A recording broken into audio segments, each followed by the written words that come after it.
The history of SciADV as a series and the history of the Xbox are fundamentally intertwined. After all, SciADV as a franchise started off on the Xbox 360 in an era where Xbox had a large and dedicated user base in Japan. But at the same time, SciADV's decline also very much had to do with decisions surrounding releases on the Xbox, decisions that would forever change the direction the series went in.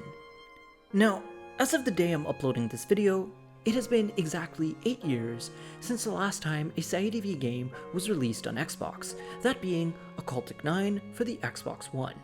So considering the occasion, I wanted to take a look back at the history of SciADV on Xbox from the beginning of the series up until now. We begin this story in the year 2008, when Delusional Science NVL Chaos Head launched for PCs in April, being one of the first projects by 5PB, now known as Mages, and done in collaboration with visual novel powerhouse Nitroplus. Upon release, Chaos Head was a tremendous success, and piggybacking off of that success, within less than a year after its launch, they would follow it up with an expanded director's cut titled Chaos at Noah, this time under the tagline of Delusional Science ADV and formally starting the Science Adventure series. And for this expanded re-release, they wanted to port the game to console. And at this point in time, it was early on in the 7th console generation. And despite the Xbox 360 having a lead in sales globally, the PS3 was a homegrown Japanese-made console. So within the country, the PS3 still outsold the Xbox 360 by roughly 3-1. Yet despite the difference in the sheer volume of sales, 5PB and Nitroplus decided to release Chaos at Noah on the Xbox 360, which ended up turning out to be an incredible success, just like the PC version's release. But why the Xbox 360? Why did they launch it on Xbox as opposed to a better-selling Japanese-made console like the PS3 or PSP? As per interviews, it was primarily for 2 reasons. The first was because the company strongly believed in the Xbox brand. At the time Chaos at Noah was releasing, SciADV staff members indicated that quite a number of them within the team were die-hard fans of the Xbox, a sentiment they would continue to share for several years afterwards.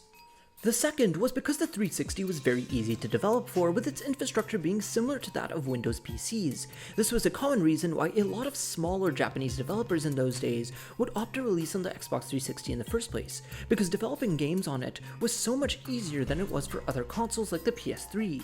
In contrast to the Xbox 360's PC-like architecture, the PS3 had a very unique hardware, and particularly a very unique cell processor. It was for this reason that many visual novel companies would first release on the Xbox as opposed to the PS3.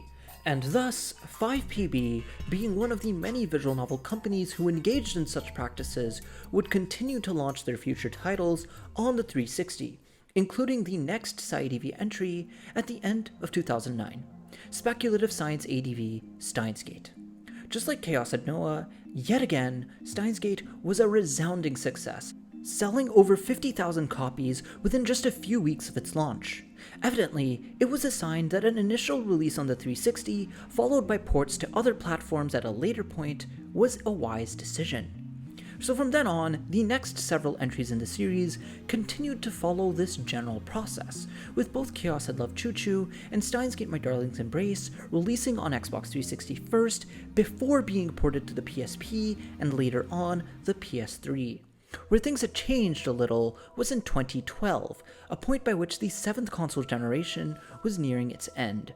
And so, with the launch of the 3rd mainline SciADV entry Robotics Notes, it released not only on the Xbox 360, but also on the PS3, representing the first time in series history that there was a cross-platform launch.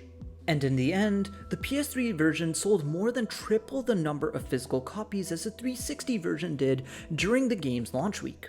Seeing PS3 software and hardware sales ramp up significantly in the later stages of its lifetime, the entire video game industry in Japan began pivoting more towards PlayStation, despite challenges in developing for it.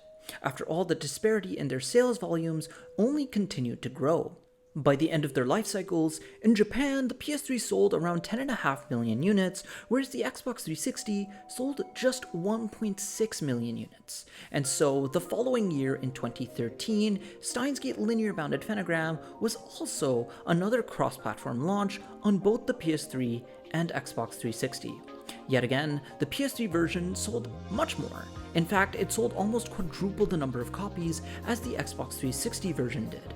Yet even despite signs of Xbox sales declining, Mages as a company still strongly believed in the Xbox brand.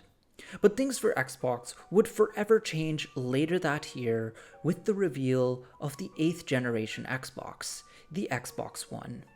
At E3 2013, Microsoft and Sony would both formally announce the Xbox One and PS4. But while Sony's E3 presentation ended up being a slam dunk, Microsoft's presentation would end up turning into a PR nightmare for the company, facing strong backlash for a number of bizarre anti-consumer business decisions. Among the common complaints were the console's high price point, mandatory connection to the internet, restrictions on game sharing, forcible inclusion of the Kinect with the console, amidst so many other complaints. Across the world, Xbox fans ended up feeling betrayed as a result of these decisions, but especially so in Japan. After all, the Kinect was not very positively received there to begin with, being a poor fit with the common space constraints of Japanese households.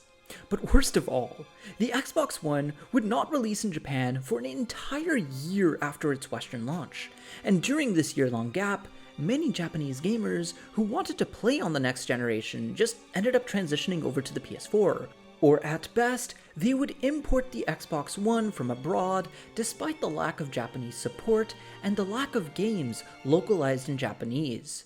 But throughout all this console release drama, the fourth entry in the science adventure series, Chaos Child, remained under development. And despite the disparity in the reception of the announcements of the PS4 and Xbox One, Mages still decided to make Chaos Child an Xbox One exclusive, with them aiming to make the game a launch title for the console in Japan. And as it turns out, this was a decision they actually made at the time of the E3 fiasco, with none of the backlash having changed their minds. They admitted that they had foreseen that Microsoft's expectations of Xbox in Japan were falling, but a number of upper staff members were die-hard Xbox fans, and since Chaos had Noah released on Xbox first without a problem, they didn't think that there would be any issue with releasing Chaos Child as an Xbox exclusive in the same way that Chaos had Noah initially was. Moreover, another part of their rationale was that they wanted to get Microsoft to focus more on Japan through their efforts of Xbox exclusivity, and also to spearhead a visual novel market on the Xbox. Reading between the lines, it would seem like their motivations were capitalizing on an increased market share in the Xbox software market. But the number one goal of any business is supposed to be maximizing profit, not maximizing market share. And in a changing market where perceptions of the Xbox were declining, making the game an Xbox One exclusive was a foolish move. From the looks of things, they didn't anticipate the console performing nearly as poorly as it actually did. After all, the Xbox 360 still sold 1.6 million units, which was a small fraction of what the PS3 sold, but it still sold enough to have a solid following. However, the Xbox One was an absolute catastrophe. As of 2022, it was estimated to have sold just 115,000 units, a sales figure comparable to entire games within the already niche SciADV franchise.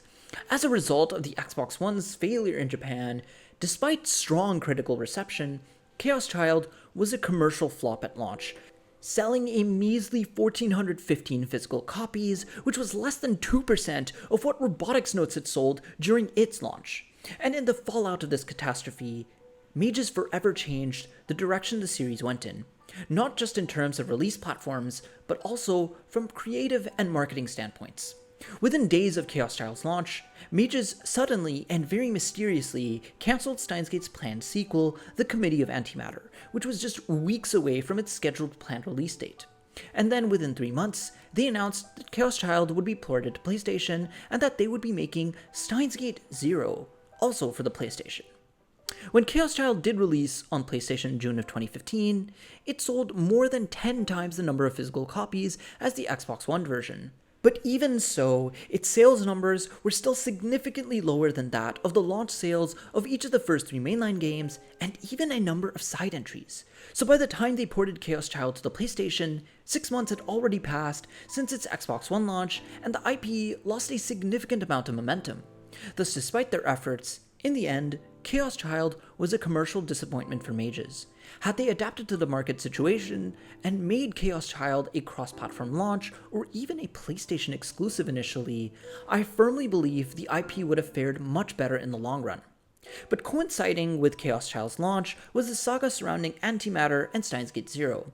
Whether they cancelled the committee of Antimatter because they wanted to make Steins Gate Zero, or whether they created Steins Gate Zero to make up for having to cancel the committee of Antimatter, remains a matter of fandom speculation. But regardless of why, the cancellation of Antimatter, the conception of Steins Gate Zero, and Chaos Child's launch on Xbox One were all undoubtedly interconnected. I do not believe that the timing of these events is coincidental.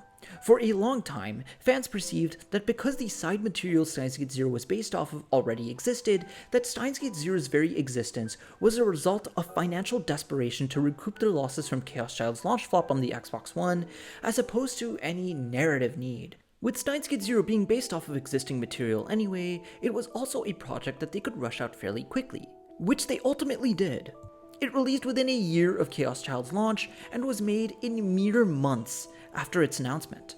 In fact, the Zero visual novel's development time was so short, it ended up releasing somewhat unfinished, having made substantial cuts to the story due to time constraints, such as the planned Fubuki route. And in the end, the Steins Gate Zero anime had to functionally serve as a final route to the story, as opposed to a conventional adaptation, in order to fill in the remaining missing links in the narrative and conclude the overall story. Nevertheless, as a direct result of their endeavors, the Steins Gate Zero visual novel sold over 100,000 copies by day one, almost matching the lifetime sales of the Xbox One console in a single day. Some fans might have their misgivings about Steins Gate Zero, especially as it stands in comparison to the Epigraph trilogy and its other pieces of source material. But nonetheless, the decision to make Steins Gate Zero in the first place proved to be a wise move commercially. Years down the line, series creator Chiyomaru Shakura would somewhat hint at the largely financial incentives behind the creation of Steins Gate Zero at the time of the announcement of Steins Gate's thematic sequel, wherein he outlined the grave impacts that Chaos Child's commercial underperformance had on mages as a company. There, he stated that Chaos Child had only sold 10% of what Steins Gate had sold in its lifetime, despite often being regarded as the best entry in the series by fans. Chaos Child's strong reception, but financial underperformance, was thus a key motivator for the concept of a Steins Gate thematic sequel. And to many fans, if Chaos Child's commercial underperformance led to the idea of Steins something, then it would seem likely that it also heavily contributed to the idea of and desire to make Steins Gate Zero as well. This point is also corroborated by the Steins Gate Zero Amadeus script guidebook, wherein series staff indicated that they were originally not too keen on needlessly adapting the Epigraph trilogy into visual novel format. But once Shakura proposed the idea of turning that kind of adaptation into a Steins Gate 2, upon internal deliberations within the company, they figured that they had no choice but to make Steins Gate Zero. Why did they feel as though they had no choice? I imagine it wasn't just a matter of pure enthusiasm over the idea, but rather because of the financial pressure they would have been under at the time. Ultimately, from a creative standpoint, as the performance disparity between the Steins Gate and non-Steins Gate parts of SciADV grew after Chaos Child's launch flop, mages had gone deeper and deeper with hyper-focusing on the Steins Gate subseries. They focused more on making new Steins Gate related projects, and in non-Steins Gate subseries projects, their stories and marketing leaned heavily into connections with Steins Gate. Heck, some entire projects were even created in an attempt to get Steins Gate fans into the rest of the series, such as with Robotics Notes Dash. So evidently, there were major creative implications behind Chaos Child's commercial failure as a result of initially being an Xbox exclusive. And from a platform standpoint, meanwhile, Chaos Child's disastrous launch and the Xbox One's poor performance in Japan made the company move away from Xbox for good. Never again would mages release a SciADV title as an Xbox exclusive. And it was only for the next few years afterwards that they would show any signs of support for the Xbox to begin with, culminating in 2 final releases in 2017. In February of that year, Mages would drop an Xbox One port for Steins Gate Zero, despite publicly acknowledging low sales expectations. And later on in November, Mages would release a SciADV game on the Xbox for a final time with Occultic 9. We are now 8 years removed from the last time a SciADV game released on Xbox. Could we expect to see SciADV return to the Xbox in the future? Most would seem pessimistic about the idea, but I think that maybe we could. It is true that in the aftermath of Chaos Child's launch, Mages stopped supporting Xbox like they used to, not even discounting their games on the Xbox store past 2017. But recently, things have changed with the company. A few months ago, for the first time in almost 8 years, Mages started running Xbox Store sales again. And since the summer of 2024, Mages has returned to releasing games on the Xbox as well, with the likes of Ogre Tale and Mystery dropping on the Series X and Series S. Speaking of the Series X and Series S, the 2 consoles have cumulatively sold a little under 700,000 units up until this point in Japan. While this is still less than half of what the Xbox 360 had sold, and a far cry away from the behemoths that are the Switch and PlayStation consoles, it's still a solid enough number for Xbox releases to once again be viable. If this wasn't the case, Mages wouldn't have returned to releasing on the Xbox at all in the first place. And with Mages, and especially SciADV becoming increasingly more international, I think there is a possibility Mages might be willing to release SciADV entries on Xbox again. So whether it is with Steins Gate Reboot or another upcoming SciADV project, I wouldn't be too surprised if one day we see the franchise make a return to the console brand that started the series. But for now, we wait for that time. No matter what the case may be, SciADV is a series whose history is fundamentally intertwined with that of the Xbox. Its rise was built by the Xbox, with its earliest installments having initially been Xbox exclusive. But the Xbox One's commercial failure forever changed the direction the series went in afterwards. Special thanks to Martin, and shout out to the regulars on Beyond the Gate, especially its rigs. Discussions I've had in that server on this very topic were definitely a strong source of inspiration for this piece. Though with that in mind, thank you for watching. Until next time, everyone.